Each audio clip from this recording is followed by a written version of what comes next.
இன்னைக்கு நம்ம கூட இருக்கிறது யாருன்னு பார்த்தீங்கன்னா, நேர்மறை சிந்தனையாளர் நர்பவி நம்பிராஜன் அவர்கள் தான் இருக்காங்க. சார் வணக்கம். வணக்கம்.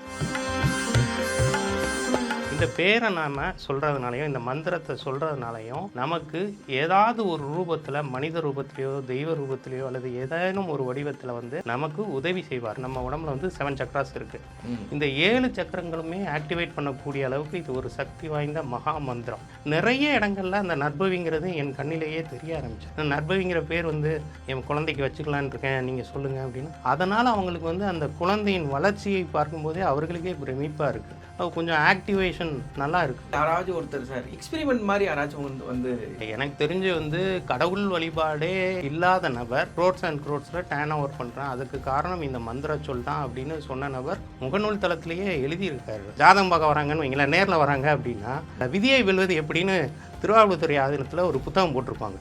நீ வந்து இதை ஒழுங்காக படிச்சேன்னா நீ ஒரு ஜோசியரை தேடி போக வேண்டிய அவசியமே இருக்காது. ஏன் அப்படின்னா நீ என்கிட்ட வந்துட்டேன்னா நீ திரும்ப என்கிட்ட கூட வரக்கூடாது. வைப்பு தாங்க. இப்போ வந்து பார்த்தீங்கன்னா இந்த உலகமே வந்து பிரபஞ்சமே எப்படி இயங்குறது? Vibration, energy, frequency. அந்த எனர்ஜியை நமக்குள்ளே கொண்டு வந்துட்டோம் அப்படின்னா நம்மளே ஒரு யூனிவர்ஸ்க்கு உண்டான நிலைக்கு நம்ம மாறிடுவோம். அதுதான் அண்டத்தில் உள்ளது பிண்டத்தில் உள்ளது அப்படிங்கிறத சொல்லியிருக்கிறாங்க.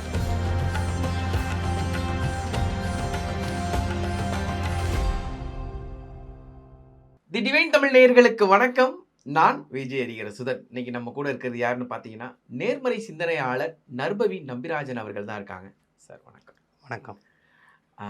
நேர்மறை சிந்தனையாளர் நர்பவி நம்பிராஜன் அவர்களை வந்து சந்தித்தது ரொம்ப மகிழ்ச்சி.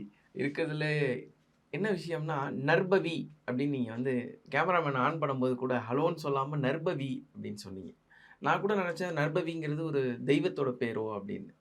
ஆனால் நீங்களே சொல்கிறேன்னு சொன்னீங்க. நர்பவினா என்ன சார்? நர்பவி அப்படிங்கிறது நர் அப்படின்னா நல்லதுன்னு அர்த்தம். பவி அப்படின்னா அனுபவித்தல், கிடைக்கட்டும், நடக்கட்டும், அந்த மாதிரி. அப்போ நல்லது நடக்கட்டும் அப்படிங்கிறது தான் அதோட அர்த்தம். இப்போ நம்ம அதை சொல்கிறதுனால என்ன அப்படின்னா நமக்கும் நல்லது நடக்கும், பிரத்தியாருக்கும் நல்லது நடக்கும். யூனிவர்ஸ் ஃபுல்லாக அந்த மந்திர வார்த்தை பரவுகிறதுனால எல்லாரும் நல்லா இருப்பாங்க. இன்னொன்று, இது வந்து யாருடைய பெயர் அப்படின்னா காகபுஜண்டர் சித்தர்னு ஒருத்தர் இருக்கார். அவருடைய கலிகாலத்தின் 16வது திருநாமம் இதுதான். இந்த பேரை நாம் சொல்கிறதுனாலையும் இந்த மந்திரத்தை சொல்கிறதுனாலையும் நமக்கு ஏதாவது ஒரு ரூபத்தில் மனித ரூபத்திலையோ தெய்வ ரூபத்திலையோ அல்லது ஏதேனும் ஒரு வடிவத்தில் வந்து அவர் வந்து நமக்கு உதவி செய்வார். நம்ம ஒரு இக்கட்டான சூழ்நிலையில் இருக்கோம், நமக்கு வந்து ஒரு கஷ்டமான சூழ்நிலையில் இருக்கோம் அப்படிங்கிற பட்சத்தில் இந்த இதை வந்து நம்ம மந்திர உச்சாடனமாக சொல்லிக்கிட்டே இருந்தோம் அப்படின்னா நமக்கு வந்து அவர் வந்து அந்த நேரத்தில் வந்து உதவி செய்வார். அது மட்டும் இல்லாமல் நம்ம உடம்புல வந்து 7 சக்கராஸ் இருக்குது. இந்த 7 சக்கரங்களுமே ஆக்டிவேட் பண்ணக்கூடிய அளவுக்கு இது ஒரு சக்தி வாய்ந்த மகா மந்திரம். அதனால் இதை வந்து எல்லாருமே சொல்லலாம். இப்போ என்னை பின்பற்றக்கூடியவர்கள் எல்லாருமே அவங்க பேருக்கு முன்னாடி வந்து நர்பவி அப்படின்னு போட்டிருப்பாங்க. ஓகே. இப்போ நீங்கள் சொல்கிறீங்க 7 சக்கரங்களும் வந்து ஒர்க் அவுட் ஆகுங்கிறீங்க. நமக்கு நம்ம நினச்ச விஷயங்கள் நடக்குங்கிறீங்க. அந்த எக்ஸ்பீரியன்ஸ்னு ஒன்று இருக்கும்ல சார்? கண்டிப்பாக. அது எந்த அளவுக்கு இருக்குது? ஏன்னா நீங்கள் அந்த அந்த வார்த்தைக்கு ஒரு வலிமை இருக்குன்னா அந்த வலிமை எப்படிப்பட்டதுன்னு ஒன்று இருக்குது? ஆக்சுவலாக வந்து என்னுடைய இயற்பெயர் வந்து பார்த்திங்கன்னா பிரேம்சந்த் அப்படின்னு என்னோடய பேர். அதுக்கப்புறம் நான் முகநூலில் வந்து பிரேம்சந்த் நம்பிராஜன் அப்படிங்கிற என்னுடைய அப்பாவோட பேரை சேர்த்து நான் வச்சுருந்தேன். அதுக்கடுத்து இந்த நர்பவி பற்றி சொல்ல ஆரம்பித்த பிறகு எனக்கு மக்களே வந்து நர்பவி நம்பிராஜன் நர்பவி நம்பிராஜன்னு கூப்பிட ஆரம்பித்த பிறகு இந்த பேரால் தான் வந்து நான் பாப்புலரே ஆனது. எனக்கு ஒரு பேரை கொடுத்தது மட்டும் இல்லாமல் எனக்கு ஒரு வாழ்க்கையை கொடுத்ததும் இந்த பெயர் தான். ஸோ அது நான் வந்து அது ஒரு டிவைன் பிளெஸ்ஸிங்காக நான் நினைக்கிறேன். அதனாலேயே வந்து பார்த்தீங்க அப்படின்னா நமக்கு கிடைச்சது நிறைய பேருக்கு கிடைக்கட்டும் அப்படிங்கிற விஷயத்தில் இப்போ நான் கற்றுக்கொண்ட குருமார்கள் எனக்கு இதை பற்றி சொல்லியிருந்தாங்க. இப்போ அக்னி சிவராஜ் அண்ணன் அப்படிங்கிறவட்ட தான் நான் இந்த விஷயத்தை கற்றுக்கிட்டேன். அதுக்கப்புறம் நர்பவி அப்படிங்கிறத தேட தேட தேட அதில் நிறைய விஷயங்கள் கிடச்சிது. ரமணி குருஜின்னு சொல்லி சென்னையில் இருக்கிறாப்புல, அவரும் இதை பற்றி நிறையா சொல்லியிருக்காப்புல. முதல் கட்டமாக அவர் தான் இந்த மந்திரத்தை வந்து வெளி உலகத்திற்கு தெரிவித்தவர். ஸோ வந்து அவர் காகபுஜண்டர் ஜீவனாடி படிக்கக்கூடியவர், அப்புறமா அகஸ்தியர் ஜீவனாடி படிக்கக்கூடியவர். ஸோ இந்த இதை தேட ஆரம்பித்த பிறகு தான் காகபுஜண்டர்னா யார், அவருக்கு என்ன மாதிரியான விஷயங்கள் இருக்குது அப்படின்னா, காகபுஜண்டர் வந்து பல கோடி யுகங்களை கடந்து இருக்கக்கூடியவர். அவர் காக்கை வடிவத்தில் வரக்கூடியவர். இப்போ கர்மகாரகனான சனி பகவானோட அம்சமாக இருக்கக்கூடியவரும் சிவனின் அம்சமாக இருக்கக்கூடியவரும் இவர் வந்து சித்தர்களுக்கெல்லாம் உச்சமான சித்தராக இருக்கக்கூடியவராகவும் இருக்கிறார். ஸோ அப்போ இந்த இதில் வந்து நம்ம தேடும்போது அதுக்கப்புறம் பார்த்தீங்கன்னா, நிறைய இடங்கள்ல அந்த நற்பவிங்கிறது என் கண்ணிலேயே தெரிய ஆரம்பிச்சது. ம். இந்த தேநீர் விடுதி, அதுக்கப்புறம் உணவகம், அப்புறம் நிறைய பேர் என்ட்ட கேட்கும்போதே, நற்பவிங்கிற பேர் வந்து என் குழந்தைக்கு வச்சுக்கலான்னு இருக்கேன். நீங்க சொல்லுங்க அப்படின்னா, தாராளமா வைங்க. ஆண் குழந்தைக்கோ, பெண் குழந்தைக்கோ அந்த பேர் வச்சிருக்காங்க. அதனால அவங்களுக்கு வந்து அந்த குழந்தையின் வளர்ச்சியை பார்க்கும்போதே அவர்களுக்கே பிரமிப்பா இருக்கு. கொஞ்சம் ஆக்டிவேஷன் நல்லா இருக்கு. அந்த மாதிரியான விஷயங்கள். அது இல்லாம இந்த மந்திரத்த நான் சொன்னதுனால எனக்கு இது நடந்தது. எனக்கு பணம் கிடைச்சது.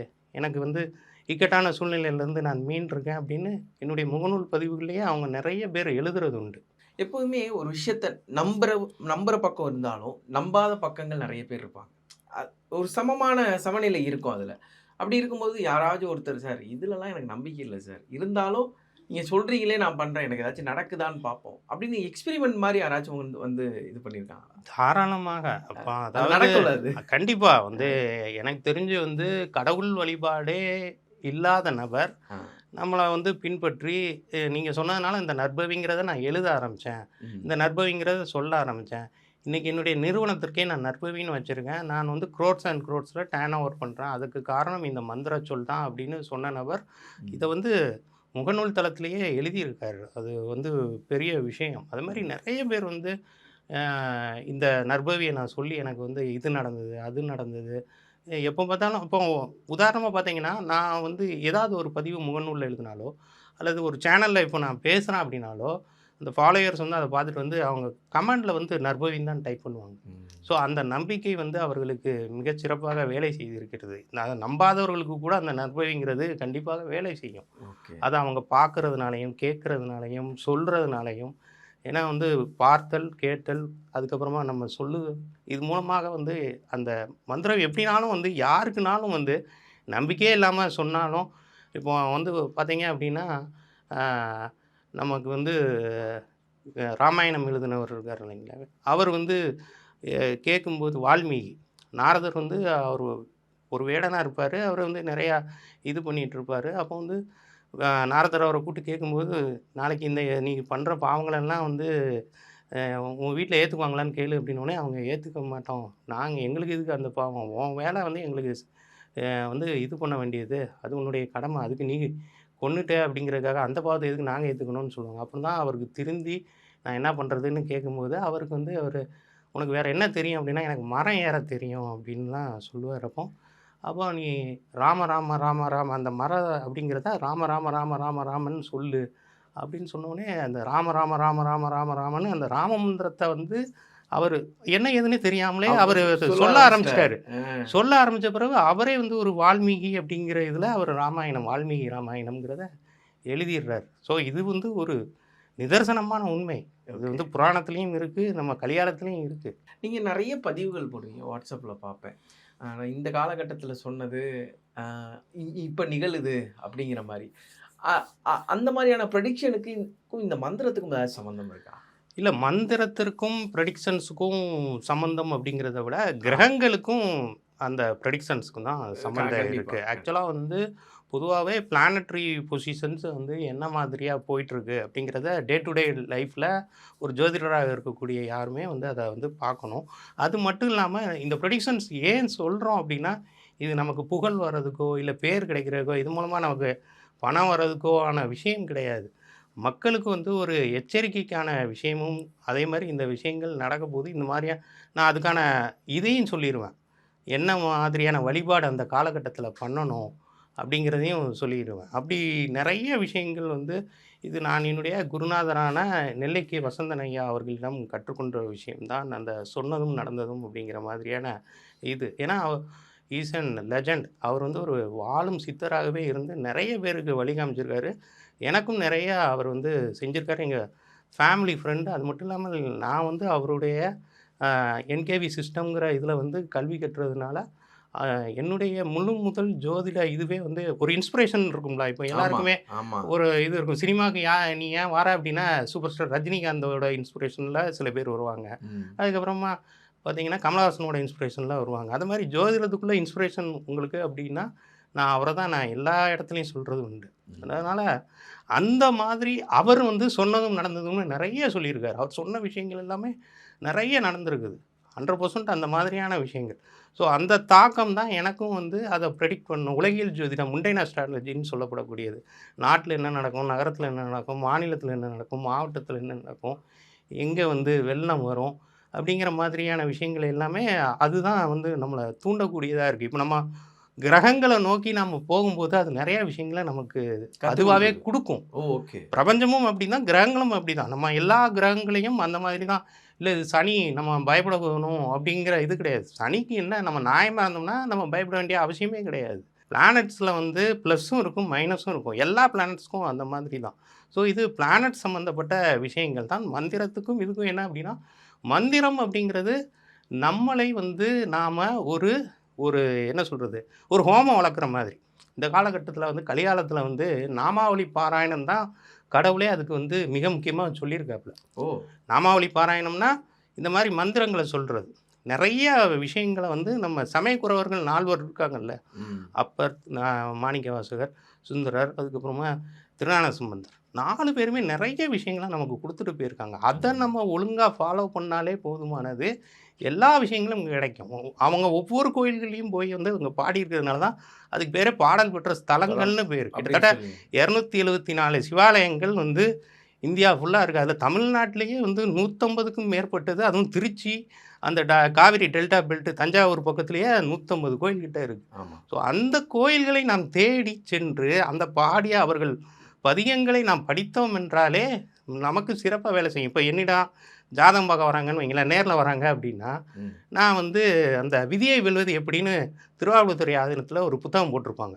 அதில் வந்து திருப்பதிகங்கள் எல்லாமே இருக்கும். அதில் அவங்க சொல்லியிருக்கக்கூடிய இது என்னன்னா, நீ வந்து இதை ஒழுங்காக படிச்சீங்கன்னா நீ ஒரு ஜோசியரை தேடி போக வேண்டிய அவசியமே இருக்காதுன்னு தான் அதுலேயே போட்டிருப்பாங்க. முன்னுரையிலேயே அதுதான் போட்டிருப்பாங்க. நான் அதை தான் கொடுக்குறேன். ஏன் அப்படின்னா, நீ என்கிட்ட வந்துட்டேன்னா நீ திரும்ப என்கிட்ட கூட வரக்கூடாது. உனக்கு எல்லாமே சரியாயிடணும். நீ காலத்துக்கும் இந்த மாதிரி திருப்பதியங்களை படிச்சுட்டு இந்த கோயில்களுக்கு போனாலே போதுமானது. உனக்கு எந்த விதமான பிரச்சனையும் வராது அப்படிங்கிறது தான் என்னுடைய குறிக்கோள். நான் அதையே தான் கொடுக்குறது உண்டு. அது வந்து ₹25 தான். அது நான் கிட்டத்தட்ட ஒரு 5000 புத்தகங்களை வந்து அவங்கக்கிட்ட இருந்து வாங்கி வரக்கூடிய எல்லாருக்குமே, உனக்கு என்ன பிரச்சனை, இதுதான் இந்த 2ஆம் பாவம் பிரச்சனையா, இந்த பதியத்தை படி. இப்போ இடரினும் தளரினும் எனதொரு நோய் அப்படின்னு ஒரு இது இருக்குது. உங்களுக்கு வறுமையை நீக்கிரும், பொருளாதார இதை வந்து முன்னேற்றத்தை கொடுக்கும். அதே மாதிரி வாசி திரவே காசு நல்குவேர்னு ஒரு திருப்பதிகம் இருக்குது. இதெல்லாம் யூடியூப்லேயே இருக்குது. நீங்கள் இந்த வாசி திரவே காசு நல்குவேர்னு போட்டால் அந்த பாட்டு வந்துடும். உங்களால் படிக்க முடியலைன்னா அதை கேட்டாலே போதும். தினசரி அதை உட்காந்து இருக்குது. அதுக்கு வைப்பு தாங்க. இப்போ வந்து பார்த்தீங்கன்னா இந்த உலகமே வந்து பிரபஞ்சமே எப்படி இயங்குறது, வைப்ரேஷன், எனர்ஜி, ஃப்ரீக்குவன்சி. இப்போ நம்ம வந்து ரேடியோ எப்படி கேட்போம், ஒரு ஃப்ரீக்குவன்சியில் தான் கேட்போம். அது மாதிரி யூனிவர்ஸுக்குன்னு ஒரு ஃப்ரீக்குவன்சி இருக்குது, யூனிவர்ஸுக்குன்னு வைப்ரேஷன் இருக்குது, யூனிவர்ஸுக்குன்னு எனர்ஜி இருக்குது. அந்த எனர்ஜியை நமக்குள்ளே கொண்டு வந்துட்டோம் அப்படின்னா நம்மளே ஒரு யூனிவர்ஸ்க்கு உண்டான நிலைக்கு நம்ம மாறிடுவோம். அதுதான் அண்டத்தில் உள்ளது பிண்டத்தில் உள்ளது அப்படிங்கிறத சொல்லியிருக்கிறாங்க. ஓகே, இதெல்லாம் கேதர் பண்ணாலே போதும், பிரபஞ்ச சக்தியை நம்ம அடைஞ்சிடலாங்கிறது ஒன்று இருக்கா? கண்டிப்பாக. இப்போ உதாரணமாக நீங்கள் தினசரி உட்கார்ந்துக்கிட்டு நர்பவி அப்படிங்கிற மந்திரத்தை குறைஞ்சபட்சம் ஒரு 16 தடவை சொல்லுங்கள். அதாவது என்ன அப்படின்னா, உங்களுக்கு வேற எந்த எண்ணங்கள் அலைகளும் இருக்கக்கூடாது. நர்பவின்னு சொல்லிட்டு இருக்கும்போது எனக்கு கடன் இருக்கு, எனக்கு அந்த பிரச்சனை இருக்கு, என் வீட்டுக்காரி என்னை போட்டு தொல்லை பண்ணுறா, எனக்கு இந்த பிரச்சனை இருக்கு, இது நெகட்டிவிட்டி. நம்ம ஒரு பாசிட்டிவான விஷயத்த சொல்லும்போது அதெல்லாம் சுற்றி மூட்டை கட்டி ஓரம் கட்டி வச்சிடணும். நம்ம ஃபுல் அண்ட் ஃபுல் வந்து ஒரு ப்ளசண்ட்டான நேரத்தில், அதுக்கு தான் பிரம்ம முகூர்த்தம்னு சொல்லியிருக்காங்க, அந்த மாதிரியான நேரத்தில் உட்காரலாம். அல்லது இரவு நேரத்தில் நாம் எப்போ வந்து நிம்மதியாக இருப்போம், சாப்பிட்டு போய் படுக்க போகும்போது தான் நிம்மதியாக இருப்போம். அந்த நேரத்தில் எந்த டிஸ்டர்பன்ஸும் இல்லாத நேரத்தில் நீங்கள் இதை உட்காந்து நீங்கள் தாராளமாக உச்சாரணம் பண்ணாலே போதுமானது. உங்களுக்கு அந்த எனர்ஜி வைப்புன்றது வர ஆரம்பிச்சிடும். நீங்கள் என்ன வேண்டிய அவசியமே கிடையாது. இப்போ மந்திரம்லாம் சித்தியாகிறதுக்கு கிட்டத்தட்ட பார்த்தீங்கன்னா 1,08,000 தடவை அவங்க உச்சாடனம் பண்ணணும் அப்படிங்கிறாங்க. அட்லீஸ்ட் எழுதணும் அல்லது நீங்கள் சொல்லணும். இப்போ எழுதிட்டீங்கன்னா 2 வகை, ஒரே கல்ல 2 மாங்காங்கிற மாதிரி எழுதும்போது உங்களுக்கு என்ன ஆகும், மனசுக்குள்ளே நீங்கள் சொல்லி தான். இதுதான் நம்ம சின்ன வயசுலேயே பழகுனது. அதனால் நான் நிறைய பேரை வந்து நம்பர்ஸ் ஆகட்டும் எதாகட்டும் எழுது நீ எவ்வளோக்கு எவ்வளோ எழுதுறியோ அவ்வளோக்கு எவ்வளோ உனக்கு எல்லாமே வந்து உன்னுடைய ஆறாவை முதல்ல கிளென்சிங் பண்ணும். பாடியை கிளென்சிங் பண்ணிவிட்டு ஆறாவை கிளென்சிங் பண்ணிடுச்சுன்னா நாமளே ஒரு டிவைன் எனர்ஜியாக மாறிடுவோம். இப்போ அந்த டெப்த்தை நீங்கள் போய் தொட்டிருப்பீங்கல்ல, இந்த நர்பவி சொல்லி சொல்லி சொல்லி சொல்லி. ஏன்னா இந்த இந்த உங்களை ஃபாலோ பண்ணுறவங்களா இருக்கட்டும், உங்களை சுற்றி உள்ளவங்களா இருக்கட்டும், எல்லாருக்கும் இந்த விஷயத்தை கொண்டு போய் சேர்த்துருக்கீங்க. 16 வாட்டி என்னையே சொல்ல சொல்கிற நீங்கள் எவ்வளவோ வாட்டி சொல்லியிருக்கீங்க. உங்களோட டெப்த்துனா இது இந்த மந்திரத்தினால? டெப்த்துனா நான் இங்கே வந்து உட்காந்து பேசிகிட்டு இருக்கேன்ல, இதுவே பெரிய விஷயம் தானே நமக்கு. நான் வந்து எங்கேயோ ஒரு கடைக்கோடி கிராமத்தில் இருக்கக்கூடிய ஒரு நபர். இன்னைக்கு நான் வந்து வேர்ல்டு வைடு ரீச் ஆகிற அளவுக்கு நம்மளை வந்து சிங்கப்பூர், இது மலேசியா கூட்டு போயிருக்கு. நிறைய பேர் என்ன தேடி வராங்க, நான் யாரையும் தேடி போகிற விஷயம் கிடையாது. இப்போ வந்து ஒரு யூகேலேருந்து நமக்கு ஒருத்தங்க ஒரு கிளைண்ட்டாக வராங்க, ஒரு யூஎஸ்லேருந்து ஒரு கிளைண்ட்டாக வராங்க, ஆஸ்திரேலியாவிலேருந்து கிளைண்ட்டாக வராங்கன்னா இது கண்டம் விட்டு கண்டம் பாய்ந்திருக்கின்றது என்று தானே அர்த்தம். அதுதான் உங்களுக்கு மிக முக்கியமானது. அது மட்டும் இல்லாமல் இதெல்லாம் விட இந்த பணம், புகழ், அந்தஸ்து இதெல்லாம் விட நமக்கு ஒரு நிம்மதி, பீஸ்ஃபுல்லான மைண்டு. எது வந்தாலும் பார்த்துக்கலாம், நமக்கு நற்பவி இருக்க பயமேன். அப்படி தான் நான் சொல்கிறது. யாம் இருக்க பயமேன் அப்படிங்கிற முருகரை நம்ம நம்புகிற மாதிரி நற்பவி இருக்க பயமேன். அதுவும் ஆறுமுகம் அருளிடும் அணிந்தமும் ஏறுமுகம். இது மாதிரிலாம் நிறைய விஷயம் இருக்கு நம்மளுடைய இதுல. பெரிய யாகம்லாம் பண்ண வேண்டிய அவசியம் கிடையாது, இது மட்டும் போதுங்கிற ஒரு. அதாவது சாமானியர்களாக இருக்கக்கூடியவர்களைத்தான் நான் போய் சேர வேண்டும் என்று நினைக்கக்கூடியவன். ஏன்னா நானும் சாமானியனாக இருந்து வந்தேன். நம்ம வந்து வானத்திலிருந்து குதிச்சு இல்லை ஒரு பான் வித் சில்வர் ஸ்பூனோ கோல்டு ஸ்பூனோ கிடையாது. இப்போ நமக்கு என்னை பொறுத்த வரைக்கும் என்ன தெரியுங்களா, யான் பெற்ற இன்பம் பெருகை வையகம், யான் பெற்ற துன்பம் யாருக்கும் வரக்கூடாது அப்படின்னு நினைக்கக்கூடிய நபர் நான். அதனால தான் வந்து இந்த மாதிரியான விஷயங்கள் சாதாரணமாகவே வந்து இந்த நம்பரை எழுது உனக்கு வந்து பணம் வந்துடும் அப்படின்னு சொல்கிறதுனால, அடா இது ஈஸியாக இருக்கு, இது எதுக்கு நான் அந்த கோயிலுக்கு போகணும் இந்த கோயிலுக்கு போகணும் அதை பண்ணணும் அப்படிங்கிற மாதிரியான இது. இப்போ நமக்கே அது இதாக இருக்க. கண்டிப்பாக இது இப்படி ஒரு விஷயம் இருக்கு அப்படிங்கும்போது நமக்கு நமக்கு இது வருது அப்படிங்கும்போது 4 பேருக்கு சொல்லலாம். என்ன ஒரு விஷயம் அப்படின்னா, இந்த நற்பவி நற்பவி நற்பவின்னு நம்ம சொல்ல சொல்ல சொல்ல இப்போ நான் வந்து உங்களுக்கு சொல்லியிருக்கேன், நீங்கள் அதை சொல்கிறீங்க. அப்போ என்ன ஆகும், நான் உங்களுக்கு ஒரு குருவாக இருந்து உங்களுக்கு அந்த மந்திரத்தை சொல்லி கொடுத்துருக்கேன். நீங்கள் அந்த மந்திரத்தை உச்சரிக்கும் போது உங்களுக்கு எப்படி பலன் கிடைக்குதோ 100% பலன் கிடைக்குதுன்னா எனக்கு 200% அந்த இதில் எனக்கு ஒரு பங்கு உண்டு. அப்போ எத்தனை பேர் இதை வந்து இவர் சொல்லியிருக்காரு இவர் சொல்லியிருக்காரு இவர் சொல்லியிருக்காரு நற்பவி ஐயா சொல்லியிருக்காரு நற்பவி நம்பிராஜன் சொல்லியிருக்காருன்னு எல்லாருமே அந்த இதை வந்து எனக்கு ஒரு கிராட்டிடியூடு கொடுப்பாங்க இல்லையா. கிராட்டிடியூட் இஸ் யூனிவர்ஸ், வேறு ஒன்றுமே கிடையாது. அந்த நன்றியுணர்வு இருந்தாலே போதுமானது, உங்களை எங்கேயோ கொண்டு போய் உட்கார வச்சிடும் அது. ஓகே, நீங்கள் சொல்கிற மாதிரி இந்த நற்பவிங்கிற இந்த மந்திரம் இந்த எபிசோடு மூலமாக இன்னும் தெரியாத நபர்களுக்கு போய் உங்கள் மூலமாக சேர்ந்துருக்கு. நீங்கள் 200% சொல்கிறீங்க, இது வந்து ஒரு 2,00,000% மாறணும். கண்டிப்பாக. உங்களோட வார்த்தைகளுக்கும் உங்களுடைய நேரத்திற்கும் ரொம்ப நன்றி. நன்றி.